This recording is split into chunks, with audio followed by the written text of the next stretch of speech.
Okey, salam sejahtera. Hari ini kita sambung semula unit 3, kerohanian membentuk individu bermoral. Okey, cikgu ulang balik semula. Okey, cikgu takut awak lupa 7 ciri individu yang mempunyai nilai kerohanian.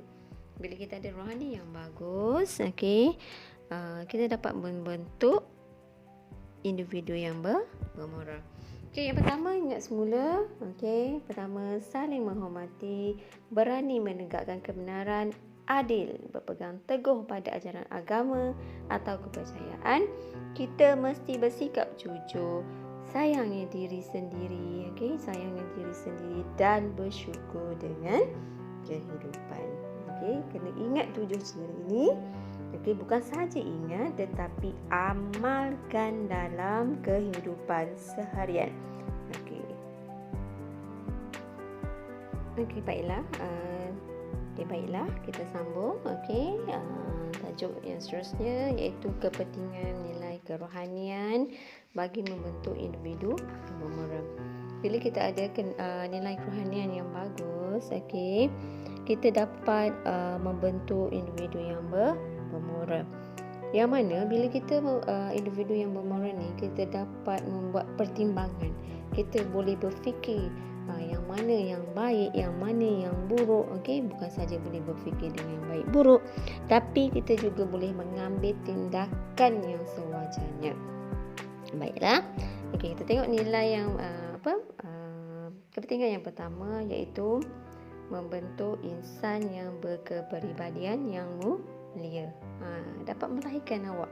Bila nilai rohani tu, roh awak tu baik, okey, roh awak pun baik, secara tak langsung peribadi awak mulia. Okey, orang akan suka pada awak, orang akan sayang pada awak. Okey, disayangi dan dihormati oleh orang lain. Mestinya buat baik mesti ramai orang suka.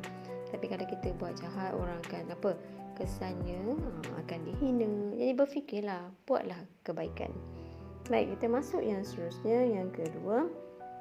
Okey, dapat mengelakkan individu daripada melakukan perkara yang ditegah oleh agama. Bila semua orang mengamalkan ajaran masing-masing, kan ajaran agama masing-masing memang mengajak ke arah kebaikan. Okey, jadi tak ada pun orang akan melanggar peraturan.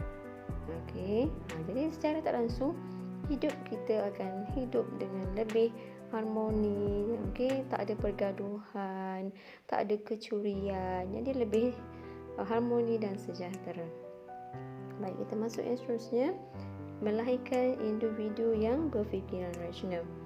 Okey, bila ada rohani kita ni kuat, bagus semua, manusia, individu ni akan jadi lebih rasional. Nak buat apa-apa akan difikir dulu, baik, buruk. Okey, waras.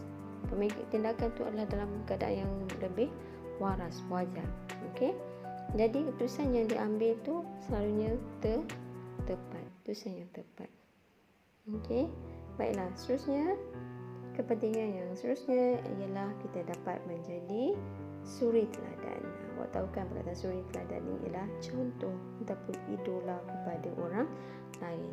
Okey, inspirasi kepada orang lain. Pasti awak akan bangga. Okey, bangga bila ada orang lain yang menjadikan awak sebagai idola, sebagai contoh dalam kehidupan. Jadi, maka dari itu ingatlah bahawa nilai kerohanian sangat penting. Okey, untuk membentuk individu yang bermoral. Okey, baiklah, kita masuk tajuk yang terakhir iaitu implikasi pengabaian nilai kerohanian dalam individu. Maksudnya kesan bila kita mengabaikan kesan yang tak baik akan berlaku jika kita tidak ada nilai kerohanian dalam dalam diri kita lah. Yang pertama, nampak kita menjadikan kita manusia yang bersikap materialistik, pentingkan kebendaan, kemewahan. Kadang kita kejar kemewahan tu dengan cara yang tak betul. Okey, dengan cara yang tak betul, melanggar peraturan agama, melanggar peraturan negara, kan. Okey, kemudian tengok yang seterusnya. Okey, kita bersikap individualistik, pentingkan diri sendiri. Okey, pentingkan diri. hanya kita nampak diri kita je, tak berkawan dengan siapa. Okey. Kemudian kita tengok yang ketiga, mengubah gaya hidup melampaui agama atau kepercayaan. Kita sanggup melanggar. Okey, gaya hidup yang bebas. Okey, gaya hidup yang bebas hilang arah. Kita hilang arah. Patutnya agama tu kita jadikan panduan. Bila ada agama, kita ikut apa agama suruh. Meninggalkan yang larang. Tapi bila kita tak ada nilai kerohanian ni, kita jadi hilang arah lah. Okey, yang seterusnya, mewujudkan sikap angkuh dan sombong. Okey, kita rasa diri kita hebat. Okey, orang kita pandang rendah kepada orang lain. Dalam diri tu tidak ada sikap yang bersikap bersyukur. Okey, yang seterusnya, mengingkari norma masyarakat. Okey, bila macam ni boleh menyebabkan masalah berlakulah. Okey, tak ada perpaduan, hidup tak aman. Okey, baik, yang seterusnya, mengetepikan nasihat orang tua dan anggota keluarga. Kita rasa kita hebat. Okey, kita sombong, kita ego. Kita kata orang tua, nasihat orang tua ni tak berguna. Sebab kita tak ada nilai kerohanian. Okey, salah satu yang kita kena ingat bahawa kita kena taat dengan nasihat ibu bapa. Dan ibu bapa ni yang membesarkan kita kan. Jadi bila kita tak ada nilai kerohanian tu, kita jadi macam itulah, sombong. Baik, yang seterusnya, mengabaikan sikap berkepribadian mulia. Okey, kemudian menjadikan hidup kita tidak tenteram. Sebab kita tak sembahyang kan. Kita tak ada kepercayaan, kita tak dengar apa yang agama kita suruh. Kita menimbulkan masalah. Jadi hidup kita jadi tak tenteram. Bila kita buat masalah, kita mestilah tak tenteram kan. Sebelum cikgu ceritakan, kalau kita buat masalah, mesti kita jadi takut ditangkap, mungkin takut nama kita tercemar.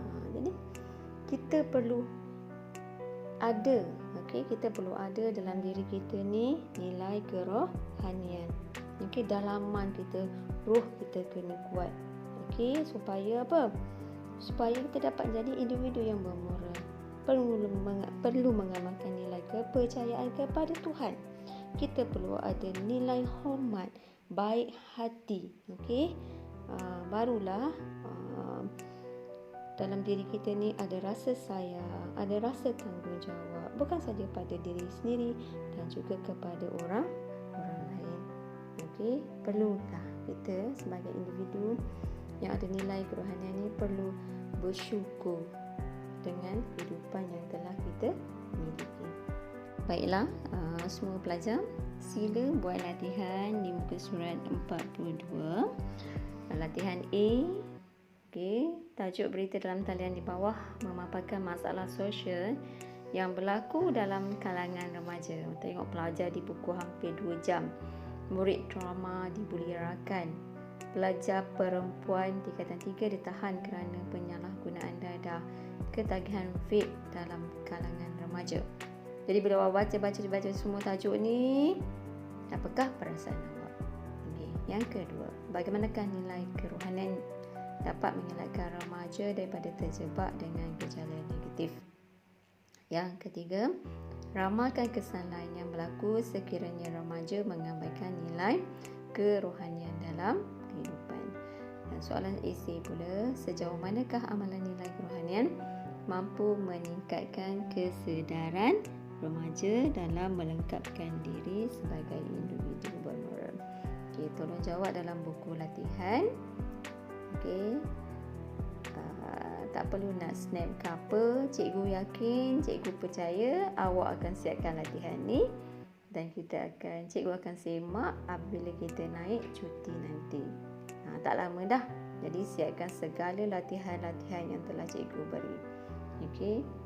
Selamat menjadi individu yang bermoral.